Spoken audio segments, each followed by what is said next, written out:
Olá pessoal, tudo bom? Meu nome é Clebson Fabrício, professor de Química. Estamos aqui para trazer um episódio para vocês falando sobre a distribuição eletrônica de íons, certo? Então, íons, só para recordar para vocês, os íons são elementos químicos que têm desequilíbrio elétrico, ou seja, o número de prótons e o número de elétrons passa a ser diferente, certo? Porque o átomo no estado neutro, aqui ó, ele tem o número de prótons e elétrons iguais. No caso, o sódio aqui, ó, ele tem 11 prótons e tem 11 elétrons. Elétrons é a nossa carguinha negativa. Quando é retirado um elétron, certo? Quando é retirado esse um elétron, o átomo continua com os 11 prótons e o número de elétrons agora passa a ser 10. E quando você faz essa continha aqui, você tem uma carga positiva a mais. Essa carga positiva é representada aqui, ó, sinal de mais.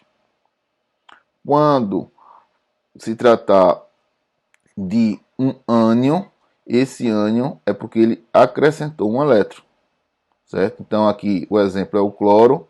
O cloro tem 17 prótons e tem 17 elétrons quando ele está no estado neutro. Quando ele passa a ser um íon, aqui o sinal negativo aqui, ó. Então, o número de prótons permanece 17 e o número de elétrons agora, porque acrescentou, passa a ser 18. E justamente quando você soma positivo com negativo, agora tem um negativo a mais. Esse sinal de menos entra aqui, certo? O 1 é omitido na maioria dos casos quando você está trabalhando na química, ok? Então vamos lá. Relembrando isso, como é a distribuição nos íons? A distribuição nos íons é bastante simples. Basta você acrescentar, se você estiver fazendo a distribuição de um ânion, certo? Você vai seguir a sequência normal da distribuição, certo? E acrescenta como se tivesse um elétron a mais, certo? É o caso do cloro. Veja, o cloro com o número atômico 17, você faz a distribuição. 1s2, 2s2, 2p6. Aí você vai somando aqui ó, os expoentes.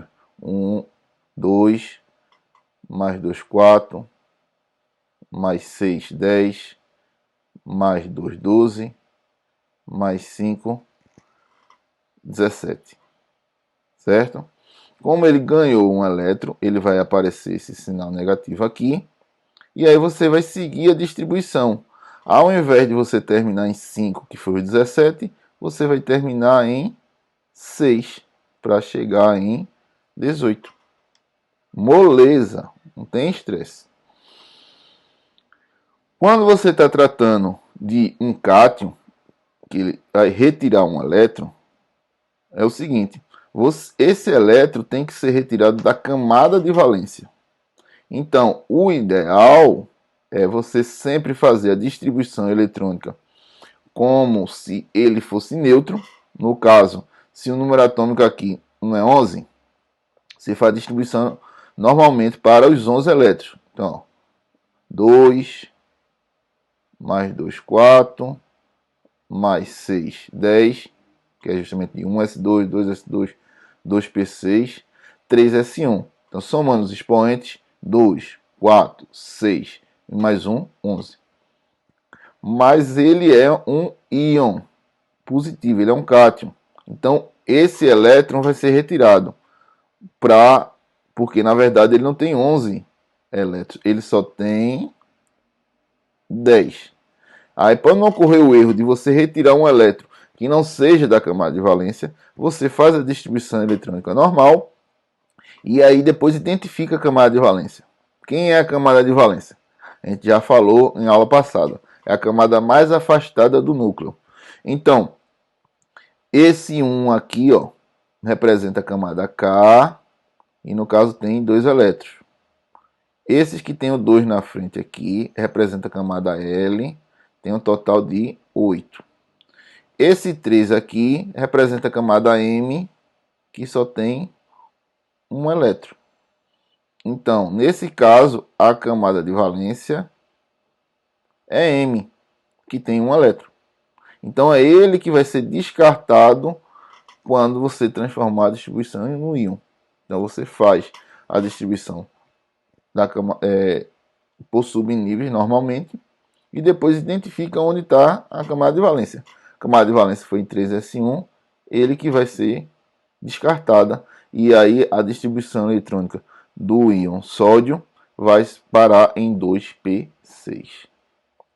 Ok? Beleza. Então, era isso que a gente tinha para explicar.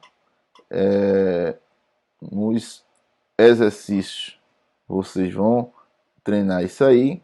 Espero que tenha ficado claro. Tá bom? Um abraço.